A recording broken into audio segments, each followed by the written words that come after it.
வணக்கம். தமிழ் இலங்கை செய்திகளோடு இணைந்து கொள்கிறான் மகளினே கமலநாதன். முதலில் தலைப்புச் செய்திகள். யாழ் சிறையில் சுகையினம் காரணமாக கைதி உயிரிழப்பு. மட்டக்களப்பில் வேதியை கடக்க முயன்ற சிறுவர் விபத்தில் பரிதாபமாக உயிரிழப்பு. வலிந்து காணாமல் ஆக்கப்பட்டோர் தொடர்பான விசாரணை வடமாகாணத்தில் இன்று. ஹம்பகா மாவட்ட மக்களுக்கு கால்நடை தொடர்பில் அவசர எச்சரிக்கை. கிராம உத்தியோக சங்கத்தின் போராட்டம் இன்று நள்ளிரவுடன் நிறைவு. மன்னார் சோழமண்டல குளம் காணி விவகாரம் ஜனாதிபதிக்கு சென்ற அவசர கடிதம். வாக்காளருக்கு செலவிடக்கூடிய அதிகபட்ச தொகை. ஜனாதிபதிக்கு சிலிண்டர் சின்னம் தேர்தல் ஆணைக்குழுவில் முறைப்பாடு. இனி வருவது விரிவான செய்திகள். யாழ்ப்பாண சிறைச்சாலையில் தடுத்து வைக்கப்பட்டிருந்த நிலையில் திடீர் சுகைவீனம் காரணமாக கைதியொருவர் உயிரிழந்துள்ளதாக தகவல் வெளியாகியுள்ளது. கொழும்பு 12 வசிக்கும் 44 வயதுடைய நபரொருவர் நீதிமன்ற உத்தரவின் பேரில் யாழ்ப்பாண சிறைச்சாலையில் தடுத்து வைக்கப்பட்டிருந்த நிலையில் நேற்று மூச்சுவிட சிரமப்பட்ட நிலையில் யாழ்ப்பாண வைத்தியசாலையில் அனுமதிக்கப்பட்டு சிகிச்சை பலனின்றி உயிரிழந்துள்ளதாக தெரிவிக்கப்பட்டுள்ளது. மட்டக்களப்பில் வேதியினை கடக்க முயன்ற போது வான் மோதியதில் சிறுவன் உயிரிழந்துள்ளதாக வாகரை போலீசார் தெரிவித்துள்ளனர். இந்த சம்பவம் நேற்றிரவு 7 மணியளவில் வாகரை பிரதான வீதியில் உள்ள பனிச்சங்கேணி பாலத்துக்கு அருகே இடம்பெற்றுள்ளதாக போலீசார் தெரிவித்துள்ளனர். குறித்த விபத்தில் வாழைச்சேனை நீராவோடியை சேர்ந்த 8 வயதுடைய சம்பிரா மகீர் என்ற சிறுவனே எவ்வாறு உயிரிழந்துள்ளதாக தெரிவிக்கப்பட்டுள்ளது. விபத்து தொடர்பில் மேலும் தெரிய வருவதாவது, சிறுவன் தனது தாய் தந்தையுடன் முச்சக்கர வண்டியில் பயணித்துக் கொண்டிருந்த போது பனிச்சங்கேணி பாலத்து முச்சக்கர வண்டியின் முன் விளக்கு எரியாது பழுதடைந்துள்ளது. இதனையடுத்து வாகனத்தை பாலத்தில் நிறுத்தி அதனை தந்தை சரி செய்து கொண்டிருந்த நிலையில் தாய் முச்சக்கர வண்டியில் இருந்து இறங்கி பாலத்தின் எதிர்ப்பக்கமாக சென்று கையடக்க தொலைபேசியில் பேசிக் கொண்டிருந்துள்ளார். இந்நிலையில் குறித்த சிறுவன் வேதியை கடந்த தாயாரிடம் செல்ல முற்பட்ட போது வாகரையை நோக்கி பயணித்த டால்பின் ரக வாகனம் சிறுவனை மோதியதை அடுத்து வடுகாயமடைந்த சிறுவன் வாழைச்சேனை ஆதார வைத்தியசாலைக்கு கொண்டு செல்லப்பட்ட நிலையில் சிறுவன் உயிரிழந்துள்ளதாக தெரிவிக்கப்பட்டுள்ளது. இதனையடுத்து வேன் சாரதியை கைது செய்ததுடன் சம்பவம் தொடர்பாக மேலதிக விசாரணைகளை வாகரை போக்குவரத்து போலீசார் மேற்கொண்டு வருகின்றனர். வலிந்து காணாமல் ஆக்கப்பட்டோர் தொடர்பான விசாரணைகள் 2வது நாளாக வடமாகாணத்தில் இன்றும் இடம்பெற்றுள்ளது.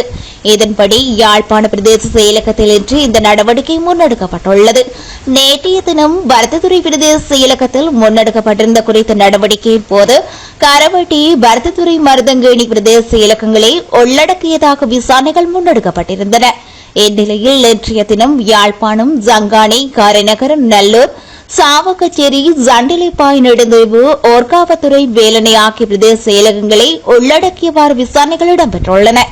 2000 ஆண்டுக்கு பின்னர் காணாமல் போனோர் தொடர்பாக அலுவலகத்தில் பதிவு செய்யப்பட்டுள்ள நபர்களின் குடும்பங்களுக்கான விசாரணைகள் இன்று மாலை முன்னெடுக்கப்பட்டுள்ளதாக குறிப்பிடப்பட்டுள்ளது. அத்துடன் காணாமல் போனவர்கள் தொடர்பாக இதுவரை பதிவு அலுவலகத்தில் பதிவுகளை மேற்கொள்ளாதவர்கள் இன்றைய தினம் பதிவுகளை மேற்கொள்வதற்கும் அனுமதி வழங்கப்பட்டுள்ளதாக தெரிவிக்கப்பட்டுள்ளது. குறிப்பாக 2009ஆம் ஆண்டு யுத்த சூழ்நிலையின் போது காணாமல் போனவர்கள் மற்றும் குறைந்த காலகட்டத்தில் நாட்டில் ஏற்பட்ட அரசியல் குழப்ப நிலவரம் காரணமாக காணாமல் போனவர்கள் தொடர்பாக விசாரணைகளை முன்னெடுக்குமாறு பதிவுகள் முன்வைக்கப்பட்டுள்ளமை குறிப்பிடத்தக்கது. தொடர்ச்சியாக பெய்து வரும் கடும் மழை காரணமாக அத்தனகலு ஓயா மற்றும் அதன் கிளையாறுகளின் நீர்மட்டம் கணிசமாக அதிகரித்து வருவதாக நீர்ப்பாசன திணைக்களம் தெரிவித்துள்ளது. இதன் காரணமாக அத்தனகல, கம்பகா, யாயில, வத்தலை பிரதேச செயலாளர் பிரிவுகளிலும் அத்தனகலு மற்றும் ஒருவல்ல ஓயா ஆகிய இடங்களிலும் உள்ள மக்களின் அவதானமாக இருக்குமாறு நீர்ப்பாசன திணைக்களத்தின் நேரியல் மற்றும் அனர்த்த முகாமைத்துவ பிரிவின் பணிப்பாளர் தெரிவித்துள்ளார். இதுவரை பெய்த மழையால் கணிசமான அளவு வெள்ளப்பெருக்கு ஏற்பட வாய்ப்பு உள்ளதுடன் ஆற்றின் படுகை மிகவும் ஈரப்பதனுடன் உள்ளதாகவும் அத்தனகலு ஓயா மற்றும் ஒருவலோயா நீரோடைகளில் இன்று கணிசமான மழைவீழ்ச்சி ஏற்படும் பட்சத்தில் ஆற்றுப்படுகை இலவாக குறிப்பிடத்தக்க உயர் வெள்ள நிலைமையாக மாறும் அபாயம் உள்ளதாகவும் இதனால் இப்பகுதிகளில் உள்ள பொதுமக்கள் எது குறித்து மிகுந்த அவதானத்துடன் செயற்படுமாறு அவர் மேலும் தெரிவித்துள்ளார். இதேவேளை களுக்கங்கியின் கிளை நதியான குடாகங்கியின் நீர்மட்டம்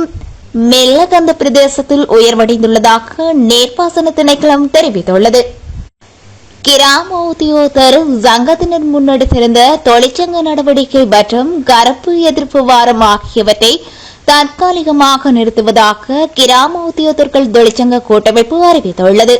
இதன்படி இன்று நள்ளிரவு முதல் தேர்தல் நிறைவடையும் வரை தடையின்றி தமது சேவைகளை முன்னெடுக்க உள்ளதாகவும் கிராம உத்தியோகத்தர்கள் தொழிற்சங்க கூட்டமைப்பு அறிவித்துள்ளது. கிராம உத்தியோகத்தர் தேர்தல் உத்தியோகத்தர் என்பதனால் எதிர்வரும் ஜனாதிபதி தேர்தலில் தமது அதிகபட்ச பங்களிப்பு வழங்கும் நோக்கில் இந்த தீர்மானம் மேற்கொள்ளப்பட்டுள்ளதாக அதன் இணைத் தலைவர் நந்தன ரணசிங்க என்று தெரிவித்துள்ளார். கிராம அலுவலகர் சேவையாப்பு மற்றும் கிராம அலுவலகர் கொடுப்பனவுகளை தற்போதைய பொருளாதார நிலைமைக்கு ஏற்றவாறு மாற்றியமைக்க வேண்டும் என கோரி நாடு முழுவதிலும் உள்ள கிராம உத்தியோகத்தர்கள் கடந்த மே மாதம் 4ஆம் தேதி முதல் தொழிற்சங்க நடவடிக்கையை தொடங்கியுள்ளனர். இந்நிலையில் கிராம உத்தியோகத்தர் தொழிற்சங்க கூட்டமைப்பினர் ஆகஸ்ட் 12ஆம் தேதி முதல் 18ஆம் தேதி வரை கருப்பு போராட்ட வாரத்தினை ஆரம்பித்த நிலையில் இன்று நள்ளிரவுடன் போராட்டம் நிறைவுக்கு வருவதாக அறிவிக்கப்பட்டுள்ளது. இதேவேளை மே 17ஆம் தேதி முதல் கிராம உத்தியோகர்களால் முன்னெடுக்கப்பட்ட சட்டப்படி சேவை செய்யும் தொழிற்சங்க நடவடிக்கை இன்று நள்ளிரவுடன் நிறைவுக்கு வருவதாக தெரிவிக்கப்பட்டுள்ளமை குறிப்பிடத்தக்கது. மன்னார் சோழமண்டல குளம் காணியில் கடந்த 30 வருடங்களுக்கு மேலாக விவசாய செய்கையில் ஈடுபட்டு வரும் விவசாயிகள் ஏமாற்றப்பட்டுள்ளதோடு பணம் படித்தவர்களுக்கு குறித்த காணிகள் வழங்கப்பட்டுள்ளதாக மன்னார் மாவட்ட பொது அமைப்புகளின் ஒன்றியம் குற்றம் சுமத்தியுள்ளது. இவ்விடயம் தொடர்பில் பொது அமைப்புகளின் ஒன்றிய தலைவர் B.S. திவகரன் நேற்று ஜனாதிபதிக்கு அவசர கடிதம் ஒன்றை அனுப்பி வைத்துள்ளார். மன்னார் சோழமண்டல குளம் காணி விடயம் தொடர்பாக பல முறைப்பாடு உங்களுக்கு கடிதம் எழுதி பயனற்றதாகிவிட்டதாகவும் 30 ஆண்டுகளாக விவசாய செய்கையில் ஈடுபட்டு வரும் 100 ஏழை விவசாயிகள் புறக்கணிக்கப்பட்டு பெறும் வணிகர்களுக்கும் கொழும்பிலும் வெளிநாட்டிலும் இருப்பவர்களுக்கும் சட்டவிரோதமாக காணி வழங்கப்பட்டுள்ளதாகவும் தெரிவிக்கப்பட்டுள்ளது. நீதியின் பரிபாலனமின்றி அநீதியாக உங்கள் அமைச்சர்கள் சலுகை பெற்றுக் கொண்டு இக்காணியை வழங்கியுள்ளார்கள் என்பதே வெளிப்படையான உண்மை எனவும் குறிப்பிடப்பட்டுள்ளது. இவ்விடயம் தொடர்பில் அரசாங்க அதிபர் பலமுறை கேட்டுக் கொண்டுள்ள போதிலும் ராஜாங்க அமைச்சரும் மாவட்ட அபிவிருத்தி குழு தலைவரும் பல தடவைகள் எழுத்து மூலம் நேரடியாகவும் தெரிவித்துள்ளனர் எனவும் கூறப்பட்டுள்ளது. அத்துடன் இதற்காக பல கூட்டங்களும் நடந்தேறியதாகவுமானால் எங்கும் நீதி கிடைக்கவில்லை என்பதுடன் ஏழை மக்களின் வாழ்வாதாரத்துக்கான காணியை அபகரித்தது அடிப்படை உரிமை மீறல் எனவும் சுட்டிக்காட்டப்பட்டுள்ளது. ஜனாதிபதி தேர்தலில் வாக்காளர் ஒருவருக்கு செலவிடக்கூடிய அதிகபட்ச தொகை 1000 ரூபாய் வரை வழங்கப்பட வேண்டும் என பிரதான வேட்பாளர்கள் கோரிக்கை விடுத்துள்ளதாக தேர்தல் ஆணையாளர் நாயகம் ஜமன்சிறி ரத்நாயக்க தெரிவித்துள்ளார். எவ்வாறாயினும் இது தொடர்பான முன்மொழிவுகள் குறித்து இறுதி தீர்மானம் எதிர்காலத்தில் வர்த்தகமானியில் வெளியிடப்படும் எனவும் அவர் கூறியுள்ளார். தேர்தல் செலவு ஒழுங்குமுறை சட்டத்தின்படி வேட்பு மனுக்கள் பெறப்பட்டு 5 நாட்களுக்குள் வாக்காளருக்கு செலவிடப்படும் அங்கீகரிக்கப்பட்ட தொகை வர்த்தகமானியில் வெளியிடப்பட வேண்டும் எனவும் அது குறித்து முடிவெடுப்பதற்காக வேட்பாளர்களுக்கும் தேர்தல் ஆணைக்குழு அதிகாரிகளுக்கும் இடையில் தேர்தல்கள் ஆணைக்குழு வளாகத்தில் கலந்துரையாடல் இடம்பெற்றது. இதேவேளை ஜனாதிபதி தேர்தலுக்காக ஒவ்வொரு வேட்பாளரும் செலவிட்ட தொகை தொடர்பான அறிக்கையை ஜனாதிபதி தேர்தல் முடிவடைந்து 20 நாட்களுக்குள் தேர்தல் ஆணைக்குழுவுடன் வழங்கப்பட வேண்டும் எனவும் தேர்தல் ஆணையாளர் குறிப்பிட்டுள்ளார். இதற்கிடையில் இலத்திரனியல் ஊடகங்களூடாக ஒரு வேட்பாளருக்கு அதிக நேரம் ஒதுக்கப்பட்டுள்ளதாக எழுந்த குற்றச்சாட்டு தொடர்பில் தேர்தல் ஆணைக்குழு ஒரே நிறுவனத்துக்கு அறிவித்தல் விடுத்துள்ளது. தேர்தல் காலத்தில் பல்வேறு நன்கொடைகள் செய்து வாக்களிக்க முயற்சிப்பதன் மூலம் வாக்காளர் அவமானப்படுத்தப்படுவதாகவும் வெப்டல் அமைப்பு தெரிவித்துள்ளது.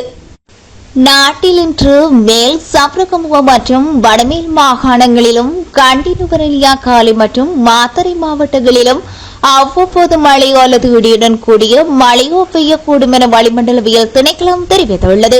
மேலும் மற்றும் ஜப்ரகமுவ மாகாணங்களிலும் காலி மற்றும் மாத்தறை மாவட்டங்களிலும் சில பகுதிகளில் 75 மில்லிமீட்டருக்கு அதிகளவான பலத்த மழை பெய்யக்கூடும் என அந்த திணைக்களம் வெளியிட்டுள்ள வானிலை முன்னறிவிப்பில் தெரிவித்துள்ளது. அத்துடன் மாலை அல்லது இரவு வேளையில் நாட்டின் ஏனைய பகுதிகளில் பரவலாக மழை அல்லது இடியுடன் கூடிய மழை பெய்யக்கூடும். தேசிய மக்கள் சக்தி அரசாங்கத்தின் கீழ் எரிபொருள் மற்றும் மின்சார கட்டணங்கள் குறைக்கப்படும் என ஜனாதிபதி வேட்பாளர் அனுரகுமார திசாநாயக்க தெரிவித்துள்ளார். இது தொடர்பான திட்டங்கள் ஏற்கனவே தயார் செய்யப்பட்டுள்ளதாக அவர் கூறியுள்ளார். தங்காலை பிரதேசத்தில் தேசிய மக்கள் சக்தி ஏற்பாடு செய்திருந்த பேரணியில் கலந்து கொண்டு உரையாற்றும் போதே அவர் இவ்வாறு தெரிவித்துள்ளார். எத்துடன் இனிதே தமிழ் FM இலங்கை செய்திகள் நிறைவடைகின்றன.